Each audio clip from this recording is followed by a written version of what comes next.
자, 오늘 여러분들과 함께 읽을 로마서 1장 24절에서 32절까지의 말씀을 통해 제목을 이렇게 정해봤습니다. 은혜는 붙잡히는 것이다. 우리 한번 따라해 봅시다. 은혜는 붙잡히는 것이다. 여러분, 은혜는 어떻게 되는 거라고요? 붙잡히는 거예요. 여러분, 붙잡힌다라는 말이 우리가 굉장히 좋아 보이지만 한번 상상을 해보세요. 누군가가 우리의 멱살을 붙들든지 우리의 뒷덜미를 꽉 붙잡고 못 움직이게 하고 뭐 허리축을 꽉 잡고 막 왔다 갔다 막 제어를 해서 우리 마음대로 못하게 하면 여러분, 이게 은혜일까요? 속박일까요? 속박이죠. 답답하지요. 그런데 오늘 말씀을 통해서 제가 제목으로 정한 것이 우리에게는 속박이고 답답하고 자유를 빼앗긴 것 같은 느낌이라 할지라도 생각해 보니 또 따지고 보니 그 자체가 하나님의 은혜더라. 믿으십니까? 예. 어떤 교회 청년 하나가 군대에 들어갔는데 잘 군대 생활 하는 줄 알았더니 어머니가 어느 날 목사님 앞에 와가지고 기도 제목을 막 다급하게 내놓으면서 부탁을 하는데 우리 아들이 그만 탈영을 했다는 거예요. 탈영을 했는데 얘 지금 잡으려고 헌병대가 출동을 하고 난리가 났다는 거예요. 그래서 얘 잡히면 안 되는데 어떡하냐고 목사님 안 잡히게 기도해달라고 라고 하는데 그 내용을 아신 그 교회의 이 중직자분 한 분이 군 출신이세요. 근데 이분이 그 어머니한테 하는 얘기가 그게 무슨 얘기냐고, 빨리 붙잡혀야 그 아들에게도 도움이 되고 모든 어떤 여건들이 정상으로 돌아가는 길이라고 이렇게 얘기를 했다라고 합니다. 그리고 이 가출을 한 청소년들, 제가 중고등부를 사역을 좀 몇 년 했기 때문에 이 애들이 문제 있는 애들은 항상 집안에서도 뭔가 자기의 어떤 그 생각대로 삶이 이루어지지 않으니까 부모가 자기를 이해하지 못한다고 생각하고 친구들은 자기를 이해한다. 이러다 보니까 마음에 맞는 친구들끼리 다들 집을 자꾸 나가더라고요. 가출을 하더라고요. 근데 가출한 아이들도 오래 배회하고 방황하면서 인생을 공부하는 게 나을까요? 아니면 빨리 붙들려서 집으로 돌아오는 게 나을까요? 당연히 빨리 붙들려서 집으로 돌아오는 게 낫다라는 것입니다. 그래서 우리 믿음의 삶에서도 우리가 그냥 방치되고 그냥 내버려두는 삶이 아니라 하나님께 붙들림 받아서, 붙들리면 일단은 답답하다니까요.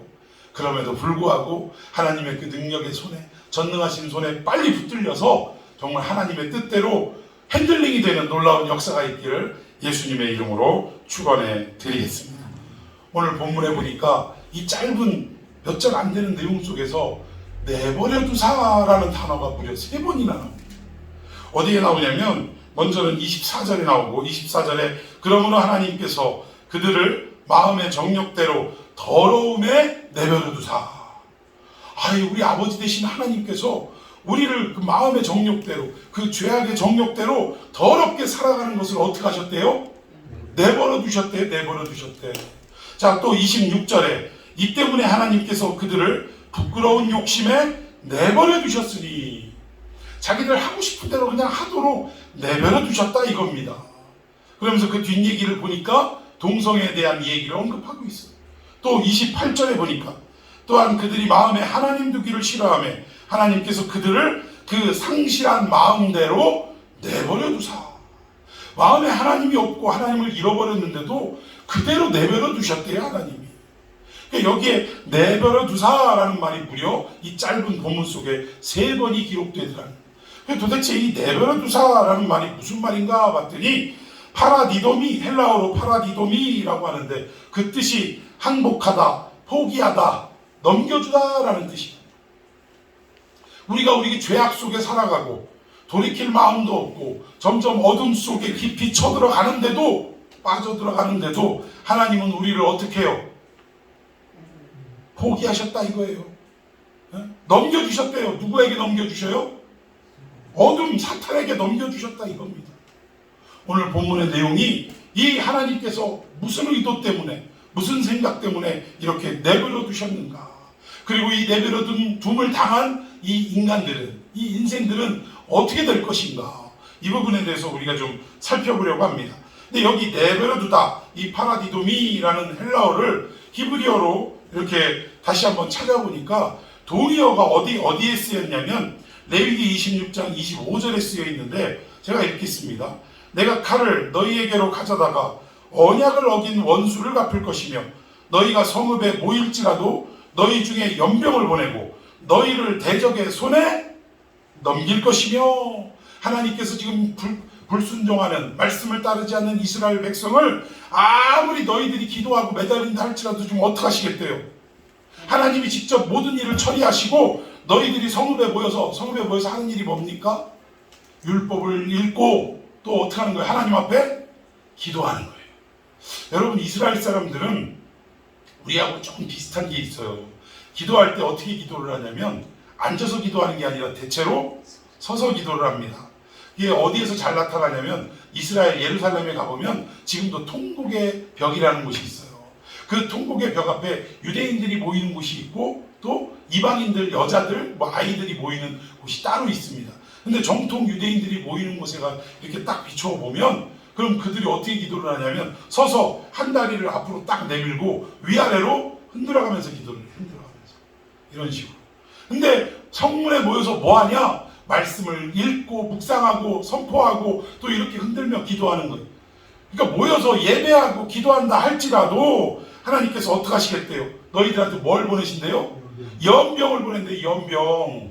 여러분, 이 연병이라는 말이 참 구약에는 그대로 살아있어서 다행인데 신약으로 넘어가면 바울이 가는 데마다 복음을 증거하고 교회가 세워지고 그 지역에 어떤 상권을, 이 우상숭배를 중심으로 하는 상권인데 이 상권이 하나님의 복음으로, 예수의 복음으로 뒤집어 엎어져 버리고 경제가 마비될 상황이고 이미 주도권을 쥐고 있는 사람들은, 헤게모니를 쥐고 있는 사람들은 어떻게 돼요?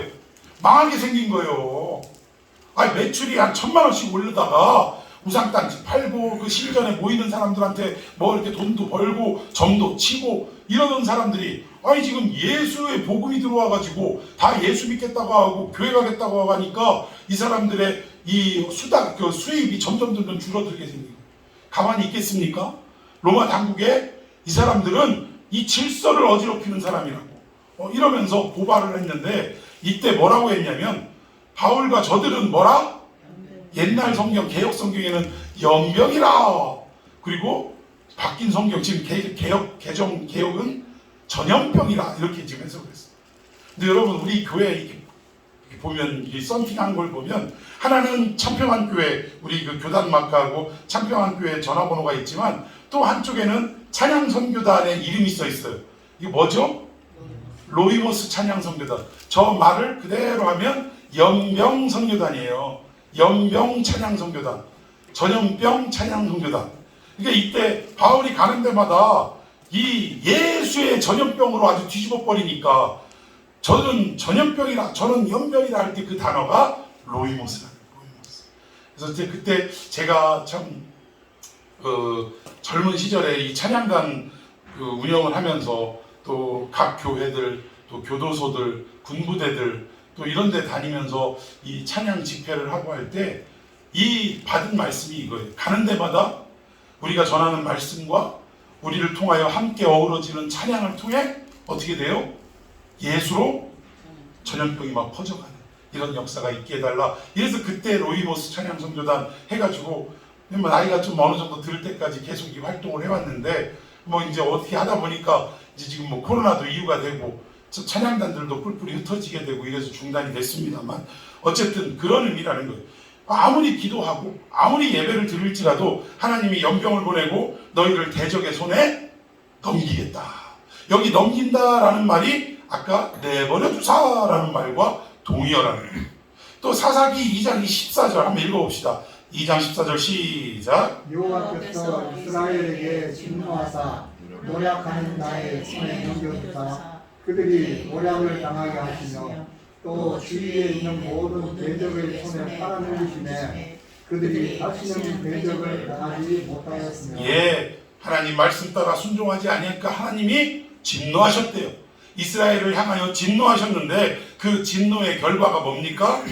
노략하는 자의 손에 넘겨주는, 내버려두는 거예요. 또 그 주변의 모든 대적의 손에 그냥 넘기는 게 아니라 어떻게 해요? 팔아넘기시도록 내버려 두셨다 이거. 노예로 끌려가도록 내버려 두셨다 이겁니다. 자, 마지막으로 사사기 6장 1절 봅니다. 시작. 이스라엘 자손이 또 여호와의 목전에 악을 행하였으므로 여호와께서 7년 동안 그들을 미디안의 손에 넘겨주시니. 예, 이 기드온의 사건이 기록된 장인데 미디안의 손에 어떻게 해요? 넘겨주셨대요. 미디안에게 넘어가도록 내버려 두셨다 이 얘기입니다. 예, 이게 구약의 내용을 보니까 이제 내버려 둔다라는 말이 어떤 의미인지 아시겠죠?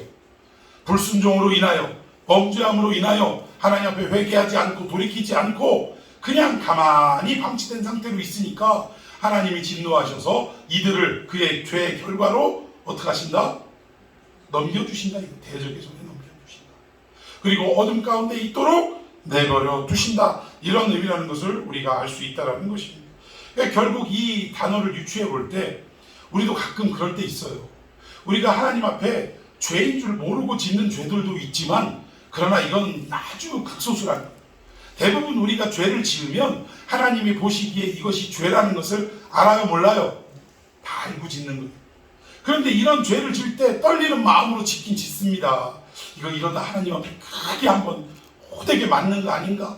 염려하고 근심하고 두려움 가운데 마치 선악과를 먹고 숲 사이에, 나무 사이에 숨어가지고 벗었으므로 두려워하여 라는 이런 아담의 고백처럼 두려운 마음이 들기도 해요.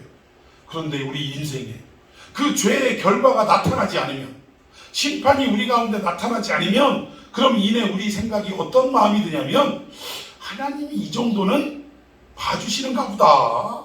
우리가 얼마나 이쁘고 사랑스러운지 이런 이까이 거 죄 지은 것 갖고는 하나님 뭐라고 하시지도 않는구나. 여러분, 우리 가정에서도 우리의 자녀들이 분명히 잘못을 한 걸 이렇게 목격을 할 때가 있어요. 그런데 사실 부모님의 마음속에 매번 건건이 잘못하는 거 붙잡아다가 혼내킬 수 있습니까? 그럴 수는 없어요. 그냥 웬만큼 이 정도 죄를 지으면, 잘못을 하면 이거를 넘어갈까 한마디를 할까 고민을 하고 망설이다가 그래, 요번 한번 넘어가 보자. 그러나 마음속에 두고 있어요, 안 두고 있어요? 두고 있는 거예요. 자꾸 이런 일들이 반복이 되면 어느 순간에 어떻게 됩니까? 폭발하는 거예요. 폭발. 말로 들을 수 있는 얘기를 자꾸 반복하다가 어떻게 돼요? 회초리를 받게 되더라는 것입니다. 이것이 하나님께서도 우리 인간이 참 무지해가지고 하나님께서 뭔가 모르시는 게 없는 분인데 우리가 잘못을 하고 죄를 지었을 때 이내 하나님이 얼마나 아프실까, 속상하실까 생각하고 즉시 돌이키고 하나님, 제가 믿음이 약하고 결단이 약해서 이렇게 했습니다. 용서하여 주시옵소서 엎드리는 게 정상인데 어라? 이 정도는 괜찮은가 보네? 하면서 점점 죄악의 크기가 어떻게 돼요? 점점 커지더라. 바늘 도둑이 소도둑이 되더라. 이런 어떤 상태에 처해 있다라는 것입니다. 그런데 여러분, 중요한 것은 하나님이 우리가 잘못을 했는데도 아무런 반응을 하시지 않는다는 것이 하나님이 내리는 형벌 가운데 가장 큰 형벌이라는 것을 여러분 마음속 깊이 새기시기를 바랍니다. 이거 괜찮네? 뭐가 괜찮아요? 이거 하나님이 내버려 두사 이럴 수도 있다라는 거예요. 즉시 우리는 깨닫고 오히려 즉시 우리 가운데 형벌이 오지 않고 거기에 따른 심판이 오지 않고 대가가 따라오지 않으면 우리는 오히려 더 걱정하고 근심하고 더 하나님 앞에 매달리는 지혜가 있어야 될 줄로 믿습니다. 자, 우리 25절 한번 본문으로 돌아가서 25절 시작. 이는 그들이 하나님의 진리를 거짓 것으로 바꾸어 피조물을 조물주보다 더 경배하고 섬깁니다. 주는 곧 영원히 장성하시리로다. 아멘. 자, 이 얘기가 뭐냐면 왜 인간이 이렇게 될 수밖에 없냐? 이유는 하나라는 거예요. 하나님의 진리를 거짓 것으로 바꾸었기 때문에. 그리고 또 하나 뭡니까? 피조물을 조물주인 하나님보다 더 경배하고 섬겼다. 이건 뭐 한마디로 말하면 우상 숭배를 했다 이 얘기. 근데 이런 일들이 왜 일어나냐면 여러분, 본래 하나님의 모양과 형상대로 지어진 우리 인간은 악이 있습니까, 없습니까? 악이 없어요. 그런데 하나님의 모양과 형상대로 지음을 받았다. 그러니까 우리식으로 좀 이해하기 쉽게 얘기하면 우리를 만드시고 우리 속에 하나님의 형상이라는 마이크로칩을 우리 안에 넣어주셨다 이 얘기예요. 진짜로 칩 넣었다는 얘기가 아니라 이해하기 편하게 설명하는 겁니다. 그런데 어느 순간인가 이 마이크로 칩이 어떻게 된 거예요? 바뀐 거예요. 바뀐 거. 요즘 뭐 이렇게 로봇 시대를 또 우리가 실제로 뭐 우리 현실 속에 다가왔다라고 얘기하는데, 이 로봇을 이 명령하고 지배할 수 있는 가장 중요한 것이 그 칩입니다. 칩. 이 칩이 바뀌게 되면 주인도 바뀔 수 있는 거예요. 그러니까 쉽게 얘기하면 하나님의 형상대로 만들어진 우리가 결국 하나님의 형상을 다 버려버리고 금수와 썩어질 버러지의 우상으로 바꾸어버렸다, 이 얘기예요. 우리 모습을 이렇게 바꾸었기 때문에, 즉 아담이 하나님의 뜻대로 살지 못하고 불순종하고 또 불의를 행함으로 결국 죄가 들어와서 쫓겨났던 것처럼 이 모든 상황이 하나님의 형상을 뭘로 바꿨다? 우상의 모습으로 바꾸었다, 이 얘기. 이랬기 때문에 결국 이런 어떤 좀 전에 읽었던 이런 죄악상들이 우리의 삶 속에 드러나고 나타나기 시작했다. 여러분, 우상 숭배에 대해서 한 가지 더 짚고 넘어가자면, 우리는 우리의 손으로 만든 우상 앞에 우리가 직접 절을 하는 무지하고 몽매한 인생을 살아가는 것입니다. 그런데 잘 생각해 보면, 우리가 우상에게 지배를 받기 위해 우상을 만들었냐라고 생각할 수 있지만, 잘 생각해 보세요. 여러분, 우리가 우상을 왜 만듭니까? 왜 만들죠? 우리가 필요한 무엇이 있어요. 그런데 이 우리에게 필요한 그 무엇인가를 누구로부터 얻기를 원하는 거예요? 우상을 내가 만들어 놓고 이 우상이 나에게 필요한 모든 것을 줄 수 있다라고 그렇게 생각하고 그 앞에 절하는 겁니다. 그러면 따지고 보면 이 우상은 결국 내가 우상을 섬기는 게 아니라, 이 우상을 만든 의도는 내가 이 우상을 통하여 내 마음대로 하고 싶어서, 내가 갖고 싶은 걸 갖고 싶어서, 내가 하고자 하는 모든 것들을 이루고 싶어서 우상을 만들었다, 이 얘기. 그러니까 결국은 이 우상 숭배의 논리를 가만히 생각해 보면 정말로 우상을 섬기는 것도 아니고 경배하는 것도 아니고 결국은 누굴 위해 만들었다? 나 자신을 위해서 만들었다. 그럼 주인은 누구라는 거예요? 답이 나오는 거예요. 비록 우상을 주인으로 모시고 섬긴다고 하지만 냉철하게 따지고 보면 우상이 주인이 아니라 내 인생의 주인은 누구라는 거예요? 나라는 거예요. 그러나 본래 하나님이 만드신 우리의 모습에는 내 인생의 주인이 누굽니까? 하나님이셔야 된다는 거예요. 결국 하나님이 내 인생의 주인이 되어야 되는데, 그것으로 만족하지 못하고 내 인생의 주인이 스스로가 되어서 살아가는 게 우리네 타락한 인생, 죄를 지은 인생이라는 것입니다. 그러니까 결국 하나님이 우리에게 복음을 통해서 전달해 주시는 메시지는 둘 중에 하나라는 거예요. 하나님의 세계는 결코 회색지대가 없다라는 것입니다. 검으면 검은 거고 흰 거면 흰 거지, 섞어가지고 어정쩡하게 회색지대에서 왔다 갔다 하는 건 없다라는 거예요. 하나님이면 하나님이고 세상이면 세상이지, 하나님 반 세상 반, 이걸 뭐라고 그래요? 남자가 이 여자 저 여자 만나는 걸 무슨 다리? 양다리. 뭐 어떤 인간은 3다리 10다리도 있대요. 우리가 그 영적으로 볼 때 그런 인간들이라는 거예요. 교회 오는 날은 하나님께, 교회 밖을 나가면 세상에 양다리를 걸치고, 심지어 교회 안에서 예배의 형식으로 예배를 드리는 그 시간에 마음속으로는 오늘 내가 개준대, 개또는 내가 어떡하나, 뭐 이런 여러 가지 생각. 골프에 미친 사람은 아이고 오늘 내가 예배만 하면 골프장 갔어야 되는데, 뭐 예배 드리는 가운데 이런 생각을 하고 있는 것은 결국 예배의 현장 가운데에서 양다리, 3다리, 5다리를 걸치는 이러한 모습과 다를 바가 없다라는 것입니다. 그러니까 결국 하나님은 나면 나고 세상이면 세상이지 양다리나 회색지대는 결코 없다라는 거예요. 그래서 우리는 신앙생활이라는 건 뭐냐? 한마디로 하나님을 경배할 것이냐, 세상을 숭배할 것이냐. 세상은 다른 말로 말하면 물질이라고 이야기할 수도 있고, 또 다른 말로 얘기하면 우상이라고 얘기할 수도 있다는 거예요. 그러니까 하나님이냐 우상이냐, 하나님이냐 물질이냐, 하나님이냐 세상이냐, 이 둘 중에 하나를 선택하는 것이 바로 신앙생활이에요. 어떤 것을 선택하는 게 신앙이냐? 하나님을 선택하는 것이 신앙생활이라는 것입니다.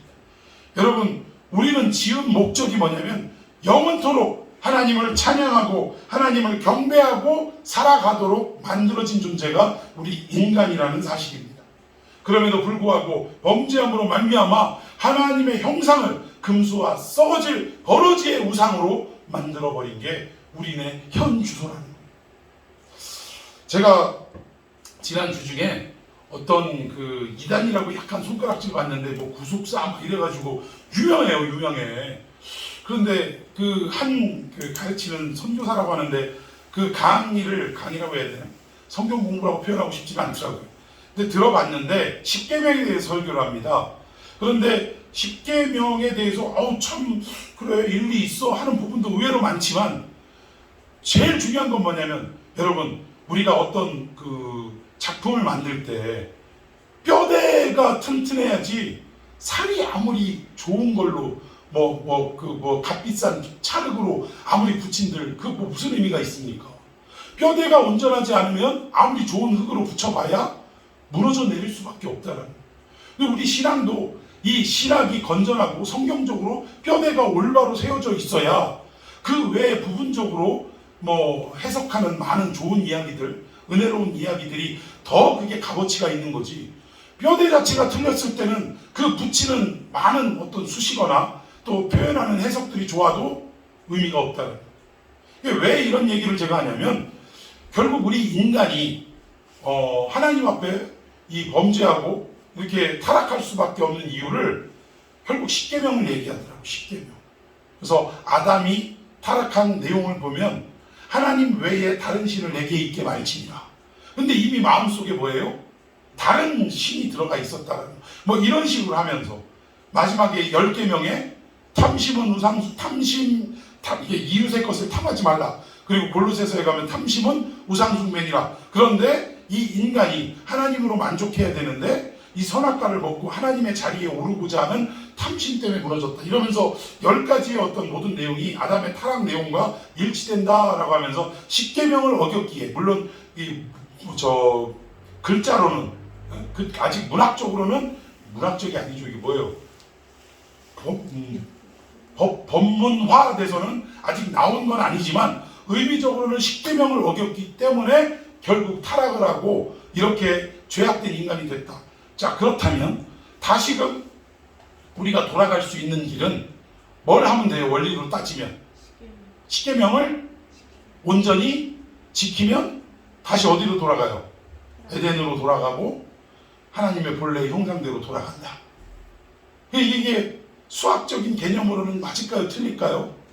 맞아요. 왜? 안 지켜서 잘못됐으니 지키면 돌아간다. 그러니까 자기들이 하는 이 공부를 잘하면 오히려 죄를 안 짓게 되더래요.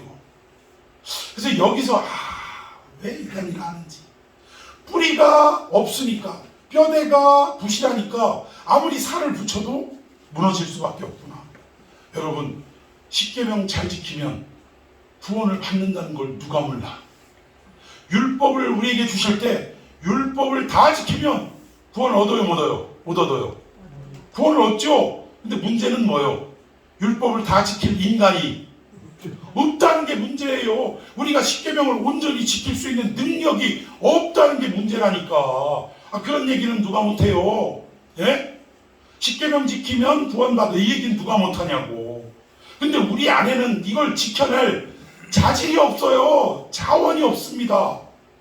그래서 누가 필요한 거예요? 그래서 예수가 필요한 거예요. 믿습니까? 이게 답답해요. 답답해. 이런 부분들이 있더라고요. 어쨌든 우리가 하나님의 형상을 잃었기에 이런 죄악된 모습으로 변질될 수밖에 없다는. 그런데 이런 상황 속에 처해 있는 우리 인간들을 오늘 본문을 보니까 하나님이 어떻게 하셨대요? 내버려 두사. 이게 문제라니까. 근데 이 내버려 뒀다라는 말이 왜 나왔냐면 이것이 하나님과 우리 사이에 관계의 문제이기 때문에 이렇다는 거예요.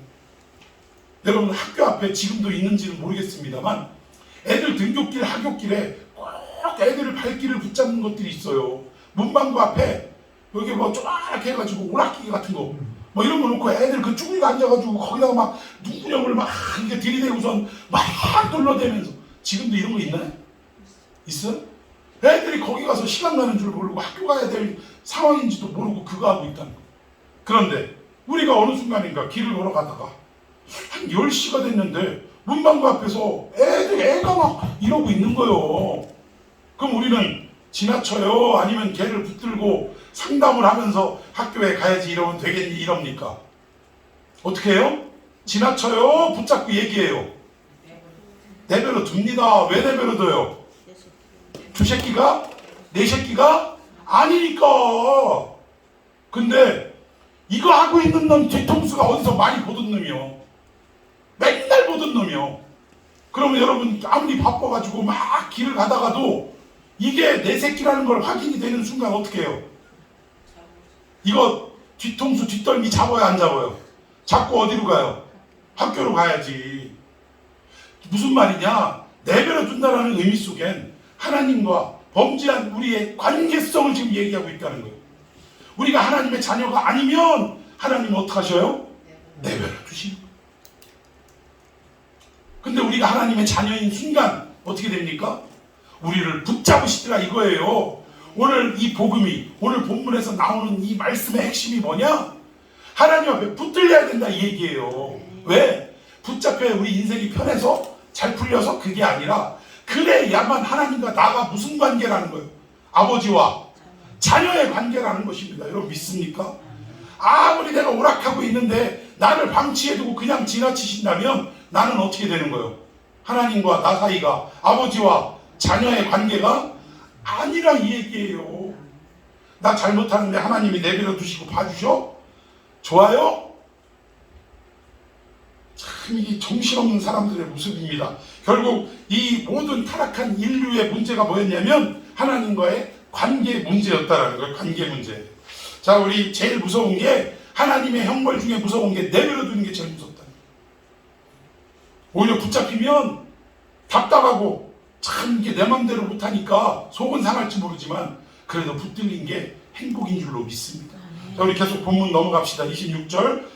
이 때문에 하나님께서 그들을 부끄러운 욕심에 내버려 두셨으니, 여기도 내버려 두셨대요. 그들의 여자들도 순리대로 쓸 것을 바꾸어 영리로 쓰며. 27절. 그와 같이 남자들도 순리대로 여자 쓰기를 버리고 서로 향하여 음욕이 부릴 듯하며 남자가 남자와 더불어 부끄러운 일을 행하여 그들의 그릇됨에 상당한 보응을 그들 자신이 받았느니라. 예. 그러면서 하나님이 방치하고 내버려두고 관계성이 깨진 인간들, 우리 인간들을 향해 지금 바울이 뭐라고 얘기하고 있냐면 대표적인 죄를 하나 딱 끄집어냈는데 그게 뭐였어요? 동성애였어요. 동성애. 왜 동성애를 끄집어냈느냐? 동성애가 가장 악한 죄라? 뭐 이러면서 하나님이 제일 미워하시는 죄가 무슨 죄래요? 요즘 그 포괄적 차별금지법 여기에 대해서 우리 교회들이 반대하면서 하는 얘기가 뭐예요? 하나님이 제일 미워하시는 죄가 동성애라고 얘기를 합니다. 근데 그거 물론 하나님은 모든 죄를 다 미워하세요. 그런데 우리가 이게 동성애를 제일 미워하신다. 이거는 조금 문제가 있어요. 근데 굳이 그럼에도 불구하고 바울이 이때 당시에 이 하나님의 형상을 잃어버리고 하나님과의 관계가 끊어진 우리 인간의 모습을 그대로 적나라하게 나타내면서 첫 번째 드러나는 현상을 동성애로 꼽았던 이유가 있다. 근데 여기 동성애로 보면 여자들도 순리대로 쓸 것을 바꾸어 영리로 썼다. 그리고 27절에 보면 남자들도 순리대로 여자 쓰기를 버리고, 그러니까 앞에 순리대로 쓸 것에 빠진 게 뭐예요? 남자라는 말이 빠졌을 뿐이지 사실은 여자들은 결국 뭐예요? 남자와의 관계가 이루어져야 되고, 또 27절에는 남자들도 어떻게 해야 된다? 여자들과 관계가 이루어져야 이것이 하나님이 지으신 창조의 질서대로 흘러가는 것이다 이 얘기예요. 그런데 이것을 어떻게 했대요? 버리고 남자가 남자를, 여자가 여자를 음욕이 불붙어가지고 이렇게 부끄러운, 여기 성경에도 이 일이 무슨 일이라고 표현됐냐면 부끄러운 일이래요. 부끄러운 일. 그리고 26절에도 이 욕심, 남자가 남자를 품는 욕심, 여자가 여자를 사랑하는 이 욕심, 이거를 26절 초반부에 보면 부끄러운 욕심이래요. 부끄럽대요. 부끄럽다는 것은 드러낼 수 없다 이 얘기입니다. 당당하게 드러낼 수 없는데 요즘 이 세상은 어때요? 이걸 드러내면 박수를 쳐준다니까요. 그리고 오히려 이 동성애자들을 어떻게 해요? 감싸 안아주고 막 어와둥둥 띄워주고 대단합니다 막 이러고, 부끄러운 줄을 모르는 거죠. 이러한 상황 속에 빠져들었다라는 거예요. 그런데 그럼에도 불구하고 동성애를 가장 미워해서 여기에 기록한 게 아니라 그 시대상이 그랬기 때문에 그렇다. 그 시대상이 어땠냐? 이때는 로마가 통치하던 시대. 그럼 로마 하면 제일 떠오르는 게 뭐냐면 타락한 음란의 문화입니다. 특히 무슨 문화? 목욕탕 문화. 그리고 이 주지육림이라고 하잖아요. 낮에는 고기 먹고 막 어쩌고 하다가 밤에는 그냥 막 이게 뭐 서로 막 그 음욕이 불붙고 난리가 나고 이거 도대체 사람 새끼인지 짐승 새끼인지 알지도 못하게 이렇게 살아왔던 시대가 그 시대예요. 심지어는 어때요? 동성애가 그때 아주 그냥 보편화되고 일반화되었다. 그러니까 바울이 볼 때 하나님의 형상을 썩어질 버러지의 우상으로 만든 이 현상 중에 하나가 그때 당시에 가장 만연하고 보편된 죄악인 동성애를 꼽았다라는 거예요. 여러분 로마 황제들의 이야기를 보면 결국 로마가 망한 데에는 이 10명의 황제들의 이런 어떤 타락한 문화, 잘못된 성적인 문화, 이런 문화를 꼬집는데 그 중에 대표적인 사람이 10명 중에서도 대표적인 사람이 3사람이에요. 그게 누구냐면 첫 번째 이 영화 제목으로 나왔는데 칼리큘라 들어보셨죠? 이 칼리큘라라는 황제는요 진짜 이 사람은 성도착증 환자예요. 자기의 여동생 3명도 다 자기 부인으로 삼고 그리고 아유 막 심지어는 뭐 그 왕궁 안에서 하여튼 뭐 별 입에 담지 못할 이 저 로마 문화를 연구하신 어떤 그 선교사님이 한 분 계신데 이 선교사님이 그때 당시에 이 타락한 로마의 어떤 상황을 이렇게 그 강의를 하시는데 한마디로 얘기하면 어떤 내용이냐면 애들은 가라, 애들은 가, 애들은 가 이런 내용들이래요. 입에 담기가 참 어려운 그런 내용들이다. 그런데 칼리큘라가 그랬지요. 또 두 번째는 성경에도 나오는 글라우디오 황제. 글라우디오 황제 때 결국 아굴라와 브리스길라가 쫓겨났지 않습니까? 그러니까 이런데 이 사람도 알코올 중독자에 심지어는 이상한 성적으로 이상한 사람이라 35살 어린 자기의 아내가 있는데 나 참 별 이런 사람이 다 있나. 자기 아내의 성욕이 어마어마하다라는 거예요. 그런데 그 창녀촌에 가장 성욕이 세다는 여자하고 둘이 맞붙여서 누구 성욕이 더 센가를 그 대결을 했대요. 대결을. 이게 미치지 않고서는 어떻게 이런 일을 합니까? 그리고 마지막 3번째로는 누구를 꼽을 수 있냐? 네로 황제, 네로 황제. 이 네로 황제도 성적인 부도덕함이 이루 말할 수가 없는 사람이라는 거예요. 결국 로마가 망할 수밖에 없었던 데는 이때 당시에 만연한 사회적 분위기가 뭐예요? 성적으로 타락한 거. 그 중에서도 뭡니까? 순리대로 쓸 것을 영리로 바꿔버리는 동성애가 만연해 있고 이 부끄러운 일을 부끄러운 줄도 모르고 행하는 그 시대였기 때문에 이 죄를 대표적으로 딱 꼽아가지고 지금 하나님의 형상을 저버린 인간의 상황을 지금 설명하려고 이 죄를 꼽았다는 거예요. 그러니까 하나님이 미워하시는 죄이기는 맞되 가장 미워하신다거나 제일 미워하신다라는 표현까지는 조금 우리가 좀 많이 갔다, 더 갔다 요 정도로 우리가 해석할 수 있을 것입니다. 결국 이 로마 시대 때 이 성경이 쓰여질 때 그 시대의 타락성이 결국 그거였기 때문에 하나님의 형상을 버리고 금수와 썩어질 버러지의 우상으로 바꿔버린 너희 인간들이요, 너희들이 하나님이 버려두니까 결국 이런 상황으로 치닫고 말더라. 이 얘기를 지금 바울이 설명하고 있다는 것. 자, 우리 구체적으로 어떤 모습인가 28절부터 교독해 봅시다. 28절에 또한 그들이 마음에 하나님 두기를 싫어하며 하나님의 형상이 떠나가고 금수와 버러지 우상의 모습으로 바뀌어버리니까 마음에 하나님 두기를 어떻게 해요? 싫어하더라 이거예요. 하나님께서 그들을 그 상실한 마음, 하나님의 형상을 잃어버린 그 마음대로 내버려 두사 합당하지 못한 일을 하게 하셨는데 합당하지 못한 일이 바로 죄를 얘기하는 거예요. 자, 29절 시작. 곧 모든 불의, 추악, 탐욕, 악의가 가득한 자요 시기, 살인, 분쟁, 사기, 악독이 거룩한 자요 수군수군하는 자요 예, 30절도 비행하는 자요 하나님께서 미워하시는 자요 능욕하는 자요 평안한 자요 자랑하는 자요 악을 도모하는 자요 부모를 거역하는 자요 우매한 자요, 배약하는 자요, 무정한 자요, 무자비한 자. 아유, 죄의 명이 엄청 많네요. 여기에서 비켜갈 수 있는 분 한번 손 들어보세요. 나는 이거 다 비켜가고 하나도 없다? 없는 거예요, 없는 거. 근데 여기에 보니까 여기에 이 죄악이라는 말이 복수로 쓰여져야 맞는 거 아닙니까? 아니 죄명이 이렇게 많은데 왜 단수로 쓰여졌을까? 이해가 안 됐는데 여기 보니까 결국은 이 죄라는 어떤 카테고리에 묶을 수 있는 거는 뭐냐면 불의에 불의. 불의는 뭐냐? 하나님의 의가 아닌 모든 것, 하나님의 말씀이 아닌 모든 것은 다 불이라 이거예요. 그러니까 하나님의 말씀, 곧 하나님의 형상이 아닌 모든 것들로 드러나는 현상이 뭐냐? 마음에 하나님의 의로 가득 차면 그렇지 않을 텐데 불의로 가득 차니까 거기에서 나타나는 현상이 추악, 탐욕, 시기, 분쟁, 사기, 악독, 기타 등등 이런 현상들이 나타나더라고요. 여러분, 살인은 죄입니까 아닙니까? 죄죠. 그러나 엄밀히 따지고 보면 죄로 인한 현상이라는 거예요. 하나님이 그 마음에 떠나가고 하나님의 형상이 그 마음에 없기에 결국 드러나는 현상이 살인이기도 하고 간음이기도 하고 도적질이기도 하고 이렇다라는 거예요.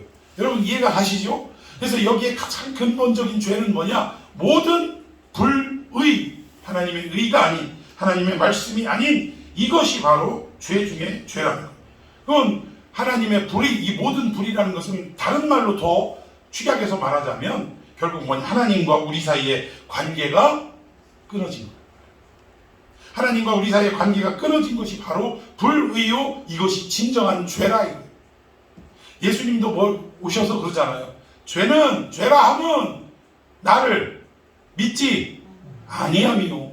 예수 믿지 않는 게 죄지 도둑질하고 살인하고 강도다 이게 근본적인 죄는 아니라는 거예요. 예수를 안 믿으니까 자연적으로 나타나는 현상이 강도짓, 살인, 음란 이런 것들이 드러날 뿐이지 근본적인 죄는 하나님과의 끊어진 관계를 말하는 것이다. 여러분 이것이 어디에서 할 수 있냐면 요즘 우리 교회도 이렇게 오면 제일 먼저 하는 일이 뭐냐면 수도를 트는 일이에요. 수도를 왜 틀까요? 안에서 뭐가 나와서 아유 나는 무슨 교회라고 예수 보혈이 섞였나 아주 시뻘건 물이 막 콸콸 나오는데 이거를 어느 정도 빼줘야 그래야 맑은 물이 나오기 시작합니다. 그래서 교회 오면 이걸 빼는데 그러면 이게 아니 도대체 이 녹물이 왜 나올까? 이 더러운 물이 왜 나올까? 해가지고 수도꼭지를 갈았다 이거예요. 수도꼭지를 갈았는데 녹물이 안 나와요? 그거 참 희한하네. 그럼 뭐 어떻게 해야 될까요? 호스를 교체해주면 좀 나올까요? 안 나올까요? 그래도 나오더라는 거예요. 그럼 문제는 뭐예요? 파이프라인입니다. 이 시에서 나오는 그 원수에서 이어져주는 파이프라인이 녹이스럽기에 나오면서 계속 녹이 쏟아져 나오는 거예요. 그러면 이거는 수도꼭지를 바꾸고 호스를 바꾼다고 근본적으로 해결될 일이 아니라 이거예요. 근본적으로 해결하려면 원수에서부터 이어져 있는 파이프라인을 교체하는 수밖에 없다라는 것입니다. 그러니까 결국은 우리의 죄를 근본적으로 고치기 위해서 해결하기 위해서 우리 인간은 수천 년 동안 다 무슨 짓을 했냐면 야 우리 인간이 무식해서 이러나? 못 배워서 이러나? 교육이 안 돼서 그러나? 그래가지고 추발하고 뭘 시켰냐면 교육을 막 시켰어요. 우리 인간이 이래서 안 되나 보다 하고 교육을 막 시켰더니 결과가 어떻게 됩니까? 오히려 죄에 머리가 더 더해져가지고 교묘하고 아주 더 죄 사이를 막 왔다 갔다 비켜나가는 아주 못된 일들만 더 벌이더라고요. 아니 그래서 이거 뭐가 문제지? 교육이 해결이 안 되네? 그래서 어떤 심리적으로 이 사회 전반적인 인간의 심리를 좀 더 치유해보면 해결이 될 수 있을까? 해가지고 심리학을 동원해가지고 사람들의 마음을 상담으로 여러 가지 책자로 많은 어떤 도전을 해봤지만 결국은 이 심리학으로도 해결이 됩니까? 안 됩니까? 저 요즘 유명한 금쪽 같은 내 새끼라는 프로그램 보신 적 있어요? 애들이 아니에요. 이렇게 표현해서 그렇지만 아니 세상에 이런 괴물놈들이 어디 있습니까? 어머니를 때리고 욕하고 발길질하고 침도 뱉고 어른을 어른으로 보지를 않아요. 자기의 욕구대로 해결이 안 되면 자기의 마음속에 있는 그 못된 것들을 다 쏟아냅니다.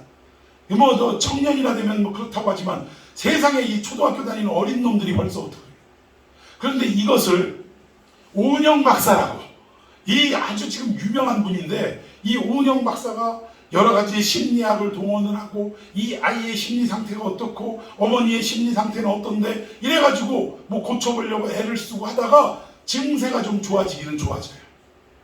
그런데 근본적으로 이것이 해결될 수 있느냐? 그렇지 않다는 거예요. 결국 우리 인간의 모든 나타나는 현상은 어디가 문제입니까? 하나님과 우리 사이에 관계가 끊어져 있는 데서 시작되는 거예요. 그러면 근본적으로 우리 인간의 죄악과 잘못된 부분들이 완전히 해결이 되고 고쳐지려면 결국 이 하나님과의 관계가 어떻게 돼야 돼요? 다시금 회복이 되고 이어져야 인간의 모든 죄악의 문제가 해결될 수 있다는 거예요. 그렇게 하나님은 이것을 해결하기 위해 누구를 보내신 거예요? 예수 그리스도를 중보자로 이 땅에 보내셨다는 거예요. 그래서 그분의 말씀이 아니면, 그분의 붙들어 주심이 아니면 해결될 수 없다라는 것입니다.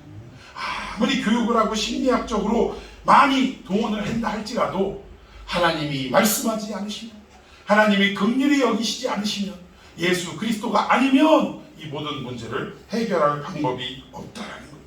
여러분, 결국 하나님이 우리의 인생 가운데 들어오셔서 우리를 붙잡으시고, 우리를 내버려 두시는 게 아니라 붙잡으시고, 우리를 당신의 뜻대로 이끄시는 과정을 보면 우리 인생들은 다 비명을 지르고 힘들어서 아주 고통스러워합니다.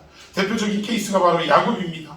이 야곱이 결국은 자기 맘대로, 자기 뜻대로, 사실은 그 28장 그 베델의 역사는 하나님이 원하심보다 본인의 요구와 욕구가 앞서서 하나님을 찾았던 거예요. 나를 무사히 여기까지 돌아오게 하시면, 그러면 하나님 내가 11조도 드리고, 하나님은 나의 하나님이 되고, 에이구 참 11조 드린다고 하나님이 아유 그래 고맙다 야 그러실 것 같아요? 하나님 내가 믿어드릴게요 이러면 하나님이 아이고 고맙다 그러실 것 같아요? 하나님의 그 구원의 예정에 우리가 들어갈 수 있는 것만으로도 우리는 황송한 거예요. 황송한 거. 우리 같은 거 없어도 하나님은 충분하신데, 없어도 될 인간을 나는 너 없으면 못 산다라고 고백하시면서 우리를 그 구원의 반열에 이끌어 주신 거, 은혜 중에 은혜인 줄로 믿습니다. 야곱은 결국 그랬는데 20년 동안 자기 뜻대로 왔다 나가면서 살아가다가 결국 돌아오는 길에 약복강에서 형이 자기를 죽인다고 하다가 하는 소식을 듣고 혼자 남아가지고 결국 누구와 씨름하는 천사와 씨름을 합니다.